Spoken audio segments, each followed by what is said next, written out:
Tingnan mo yung story ni ano, babe. Bakit? Ano meron, be? Ayan, babe, pa-mirror shot pa si bakla. Pinagmamayabang niya lang naman yung iPhone 15 Pro Max niya. Nakatanggal pa yung case para kita yung Apple logo sa likod. Dati nung naka-Android doon, hindi naman talaga may mirror shot, babe. Te, pinaghirapan niya naman kasi yun. Deserve niya naman yun, be. Tingnan mo yung story ni ano, babe. In-game na naman si bakla. Tingnan mo, tatakpan niya pa yung pangalan ng TikTok niya.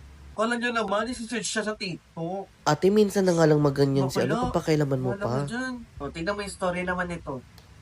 Oh, nagkape lang, kailangan pa story. Ay, hindi ka ba makakapagkape na hindi ka nag-i-story? Like, anong gusto niyang iparating na-afford niya mag-coffee, ganun? Ako naman sa Starbucks naman ako, pero hindi ko naman ini-story. Si bakla makahawak lang ng kape sa Starbucks, si story na. Ano ba yun? Ate, coffee lover kasi si bakla. Tingnan mo. Face card. Saan banda? Saan Ay, banda yung grabe na face siya, be. card? Ate, pagsabihan mo nga yan. Suki card. Huy, bakla, alam mo, napakapakailamera mo.